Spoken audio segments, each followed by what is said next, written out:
Hi, I'm Mandi Pryor, and welcome to Spotlight on Pittsburgh. Spotlight on Pittsburgh is a program about Pittsburgh's most fascinating people and what they do to make our city an amazing place to live and work. When we come back, I'll introduce you to Katie Green, Editorial Director of Niche Publications for the Observer Reporter. Later in the show, we'll bring on Joe Verduci, Vice President of Relationship Banking at Brentwood Bank.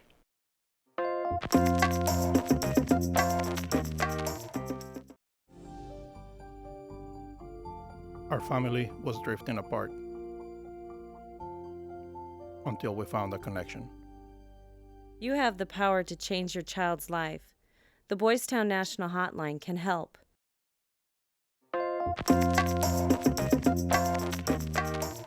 Hi, Katie. Thanks so much for coming on. Thanks for having me. So what can you tell me about your position and what the Observer Reporter and these specialty publications have to do with the town?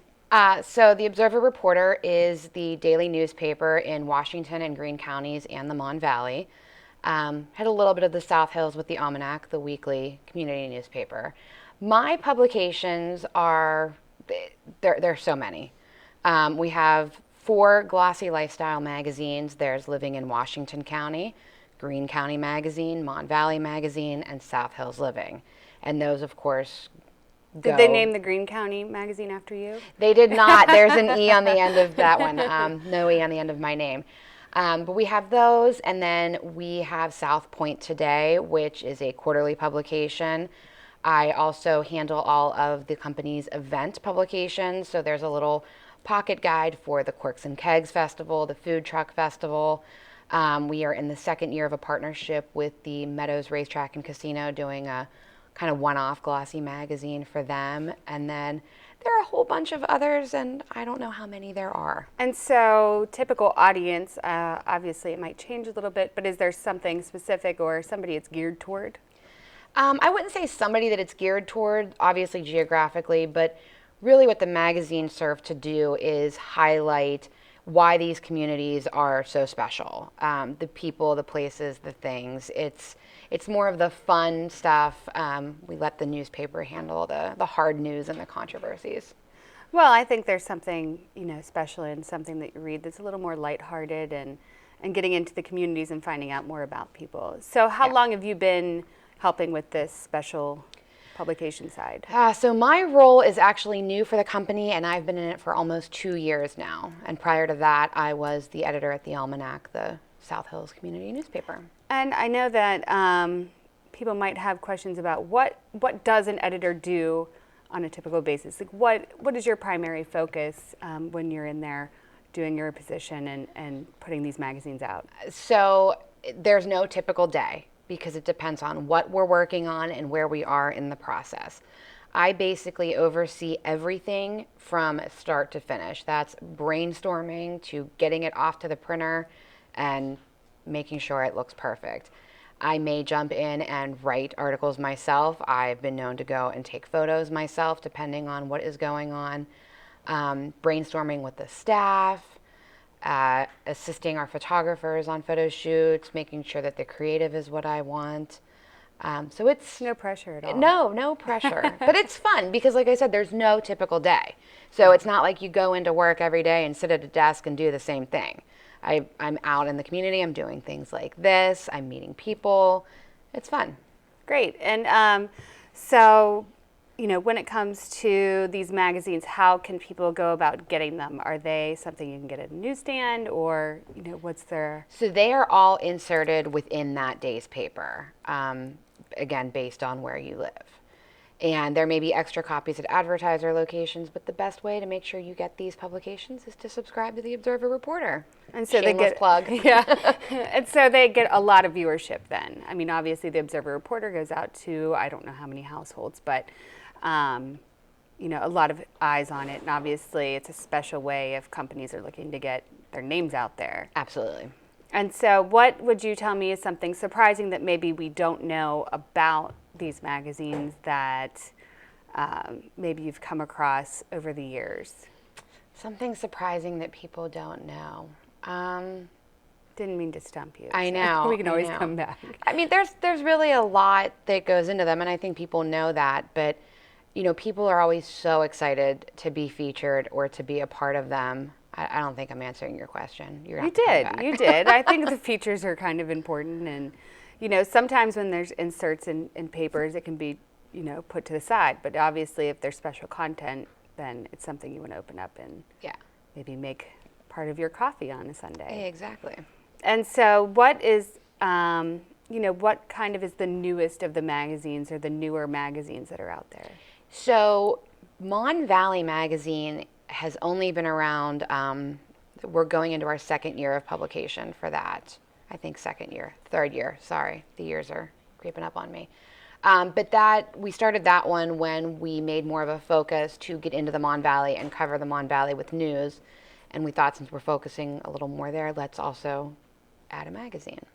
Good. And so, I'm sure that people are looking at newspapers as something they don't know where the future is. So why do you think people should stay reading and looking at these magazines? So here's what I say when anybody says, oh, newspapers are going away. The internet's taking over.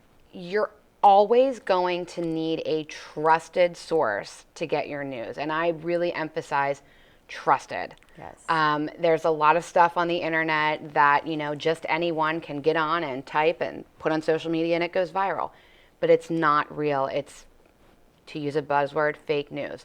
So regardless, you're always going to need a trusted source. You're always going to need trained editors, trained reporters, trained fact checkers, trained photographers. So even if in 50 years we're not holding that printed product, we still need a way to get our news, legitimate news. I agree. And I think especially for this area, we don't have the news stations that are necessarily here every day. So it's nice to have that local news, something in the backyards of our neighborhoods. Right. And I mean, I'm 36. I grew up before the internet, so holding on to that printed product in the morning while I have my coffee is a lot more special than just kind of scanning the internet on my iPad and DVRing past stories and commercials and right. So I know, the kids filming us right now, they probably know nothing else, but there is something special about holding that paper. Well, it used to be the only source of news for quite a long time. Right. So, I mean, that and like a passenger pigeon maybe would have something. We don't have Paul Revere on a horse riding through town, so we've come a long way. We can bring that back. We could. We'd be delivering newspapers for the Observer Reporter. And so, how can somebody get a subscription to the Observer Reporter? What's the easiest way to go out there and go about getting it to their house? Observer-reporter.com. Somewhere on that site, I don't know if it's the top or the bottom, there's a place to subscribe. And you can subscribe to print. You always get an online subscription with that print subscription. But if you don't want to hold that paper every morning, you can just do online. So there's various tiers. Well, that's good. And is there anything else that people can do with your online resources or within your newspaper? I guess businesses. I know that advertising. There's a million advertisers. So why would you suggest a business choose the Observer Reporter over something else that's out there? Because we're local. We're local and we're trusted. We've been in the community for over 200 years. And, the people of Western Pennsylvania, Washington, Greene County, the Mon Valley, that's their newspaper. And is there anything new coming up in the world of, it doesn't have to necessarily be with these publications, but an overview of events or anything that you guys have coming up within the Observer Reporter? We have the Food Truck Festival coming up Memorial Day weekend. That's at the Meadows Casino. It's a family event. We kind of take over the track and the apron with, I think they're up to more than 50 food trucks right now. I've been there. It is quite the food truck rally. Yeah, so come hungry. This isn't like sure. This is like an event to do. Yeah. Come hungry, bring the family. It's a lot of fun. And then go up to the casino afterward. If you don't have your family with you. Yeah, without them, right. But, and you always have bands as well for live that. Music, vendors, stuff for the kids to do. So it's more than just come and eat. And when does that usually take place? Memorial Day weekend. Oh, so it's Kicks very off Friday and it goes Saturday and Sunday. That's great. So hopefully pools are open, food truck rally, lots to do. Yeah. And is there anything else that I haven't touched base on that I haven't thought of? I don't think so. You've pretty much covered it. Okay, great. Well, thank you so much for coming on, and we'll bring you back out here with Joe in a little bit. Some of you, they don't know that you are also part of the Chamber of Commerce, the Southwest Communities Chamber of Commerce, but I'll get into that later. All right. All right, to find out more about the Observer Reporter specialty magazines, publications, go to observer-reporter.com/publications. We'll be back after the break with Joe Verduci from Brentwood Bank.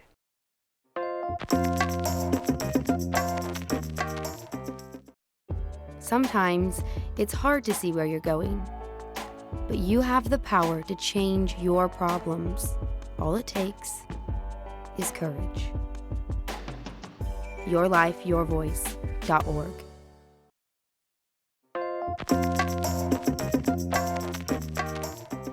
Hi, and welcome back. We have Joe Verduci from Brentwood Bank. Hi, Joe. Hi. How are you? Very good. Good. Well, thanks so much for coming on the show. Glad to. I guess I'm going to start with just asking a little bit about what your position is with Brentwood Bank. And Brentwood Bank, we have a group of relationship bankers that pretty much know everything about banking in whole. We're not segregated to having one certain product. The people that work in that department need to be able to help a client from their personal checking account to their home equity or mortgage to if they own a business, to be able to help with their banking there, as well as if you wanted to buy a multi-million-dollar building and sometimes even get a chance to finance a fire truck. a fire truck. For a nonprofit organization. So that's fun. The variety is probably the best I've always thing. wanted a fire truck. Well, we'll talk sometime. All right, good. And so how long have you been in banking? Actually banking 23 years, and a couple weeks ago I had my 20th year anniversary at Brentwood Bank. That's quite a while. So you feel comfortable in the position you have then. What's kind of your favorite part about being in banking? Being able to help everybody. Anybody that, they don't do it every day. I do banking every day. I help people buy mortgages, buy houses. Probably the best thing that I enjoy doing the most is helping somebody buy their first home. It's a total life change for them, and it's one of those fun things that they don't know what they're expecting, and I guide them through and help them through the whole process. And it can definitely be a stressful event. So yes, you need somebody yes. who knows kind of what they're doing behind the scenes. Absolutely.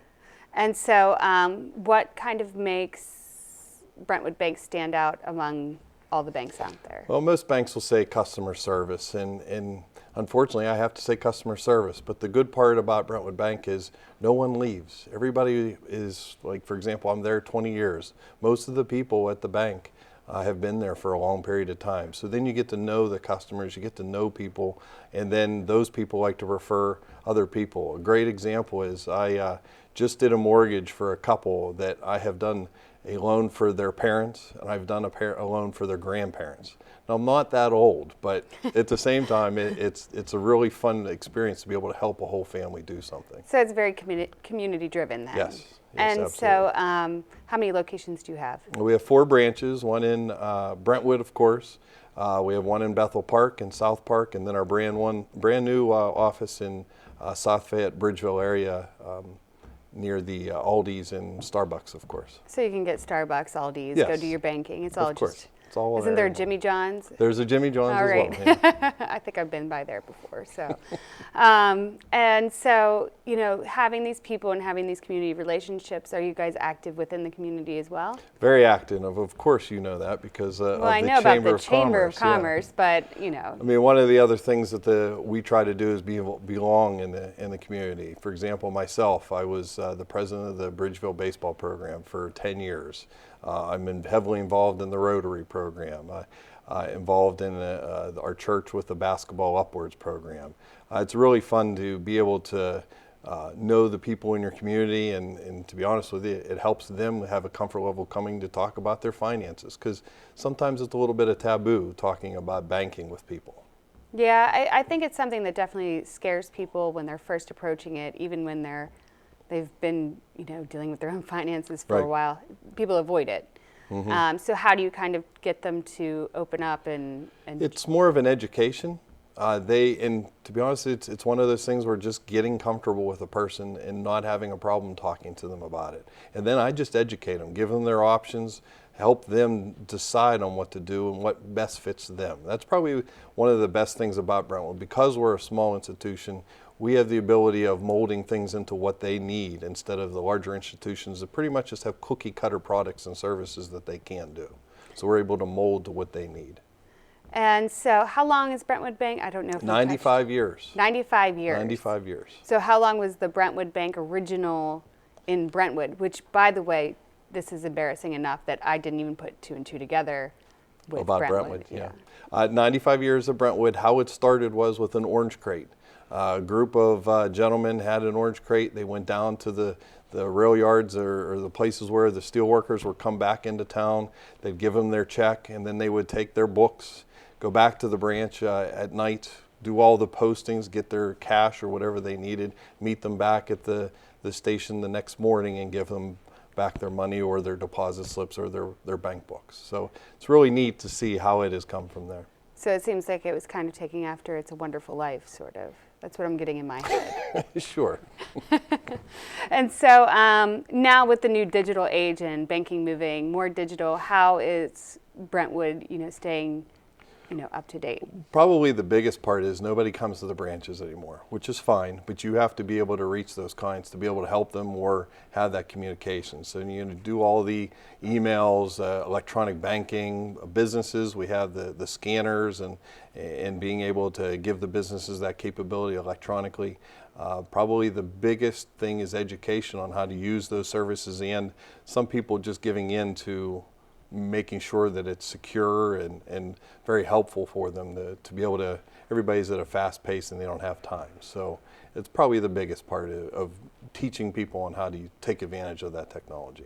And say somebody's coming in for a mortgage or a loan or a home loan or a business loan, what can they do to prepare before they even walk through the bank doors to get themselves, ready to kind of go? Probably being organized, having your financials with you, understanding what you have and what you don't, and maybe even when you set up that appointment, ask, what would you like me to bring? A lot of people will bring their tax returns and things like that, but also their information about everything, so then we can make a decision on everything instead of just one little segment, and give them education on everything that they have available to them. And so I guess, is there anything that is commonly misconstrued when it comes to banking, that people just automatically, think this is the way banking is, and it's changed, and you want people to know? Well, I get a joke a lot of times at the bank, what time do I go in? And what time do I go to the golf course? And what time do I go to, you have all those commercials. You try to be always available when you can for your customers. A lot of my customers have my cell phone. So if there's an issue over a weekend, if they feel comfortable, they can call me. I have no problem. I might not be able to do anything, but I could at least calm their nerves of what's going on. So you're just available 24 hours a day, right? Let's not go that far, although you should have that experience sometimes. So. Some of your different branches, is it easy? What are kind of some of the perks also of banking with Brentwood Bank? Probably the biggest perk is that we are a mutual holding company bank where we don't have stock. So therefore, we have the ability of making long-term decisions instead of that short-term decision to hurry up and make some fee income or do something so we can pay stockholders. It's probably the best benefit that we have, that we don't have that issue to have to deal with trying to make that quick turnaround on income. We can look at things and what makes sense for our customers as well as what makes sense for the bank. And who's your typical ideal customer? Anybody that's looking for a new change. One of the things we do always like to do is people struggle with having the ability to make that change, and we help them all the time. So probably the typical customer is anybody looking for a change in their banking and advice on how they can improve themselves financially. Good. And is there anything else that I haven't touched base on that you would like to share about the banks, or what you're doing within the community, anything of that nature? Well, we like to be involved in the community and help out any way we can. That's part of being a community bank. One of the things we like to do is be involved in any of the different programs that are going on. The Chamber is a perfect example where that's helping businesses in our community be able to meet each other and generate business, which only helps the community in itself. Good. Well, thanks so much for coming on, Joe. Thanks for having me. We'll bring you back out with Katie, and we'll make sure to give everybody out there your cell phone number because he is available 24 hours a day. I'd like to say one thing. This has been just an amazing experience with the kids at Peters Township, how they handle everything. Oh, they're incredible. The crew here. Absolutely. I know. Special shout out. Thank you so much, Joe Verduci, for coming on. To get in touch with Joe, please contact the Bridgeville, South Fayette branch. You can also go online at brentwoodbank.com. We will be right back after this commercial with Katie and Joe for a fun little challenge. Thank you.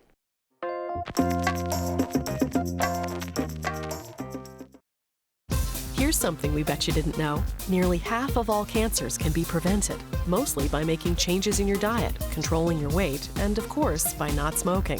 Visit prevent50.org and get a free 30-day planner filled with tips, recipes, and more.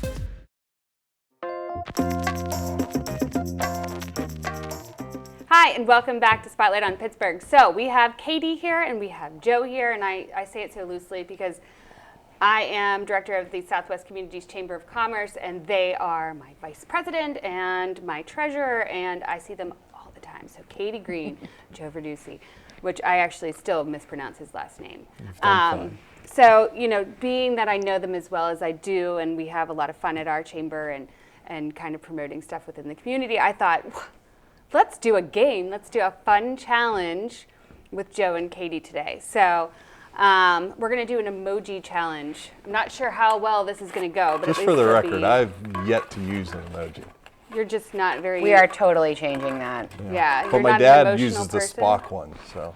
Spock. I didn't know there was a Spock emoji. I've been really into using the weightlifting one recently. Do you have a favorite emoji?